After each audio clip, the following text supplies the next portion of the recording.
மக்கள் அனைவருக்கும் வணக்கம். பெண்களுக்கு எதிராக நடக்கக்கூடிய வன்முறைகள் நம்ம சமூகத்தில் தொடர்ந்து நடந்துக்கிட்டே தான் இருக்கு. சமீப காலத்தில் நம்ம நிறைய காணொளிகள் போட்டிருக்கோம் இது சம்பந்தமா.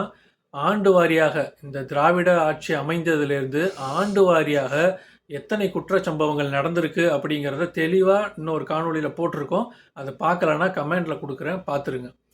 இப்படி தொடர்ந்து குற்றங்கள் நடந்துகிட்டு இருக்கு. இறுதியா பார்த்தீங்கன்னா, பக்கத்து மாநிலத்திலேருந்து வந்த ஒரு தாய் மகள 2 காவலர்கள் என்ன பண்ணாங்கங்கிறதுக்கும் ஒரு காணொளி போட்டிருக்கோம். அதையும் கமெண்ட்ல குடுக்குறேன். அதுக்கு இன்னைக்கு தீர்ப்பு வந்திருக்கு.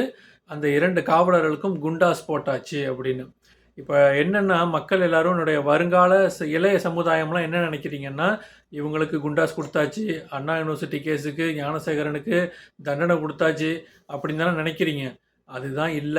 இவங்க உள்ள போயி குண்டாஸ்ல அங்க ஃபேன போட்டுட்டு ஹாயா படுத்துட்டு 3 வேள சோறு திங்கிறது எல்லாமே நீங்களும் நானும் கட்டுற வரி பணம்.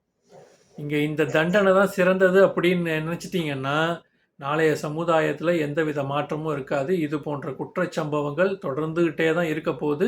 இதே மாதிரி இவங்களும் தண்டனை கொடுத்து உள்ள கைதிங்கிற பேர்ல சொகுசா வைக்க தான் போறாங்க.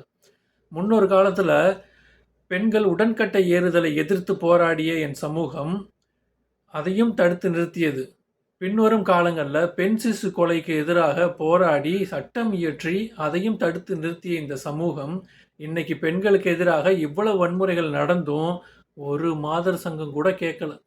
அதுதான் இங்கே கொடுமையே. இளைய சமுதாயத்திடம் எனக்கு ஒரே ஒரு கேள்விதான். இவங்க கொடுக்குற இந்த தண்டனை சரி அப்படின்னு தோணுச்சுன்னா நீங்கள் அவங்களுக்கே வாக்களிங்க.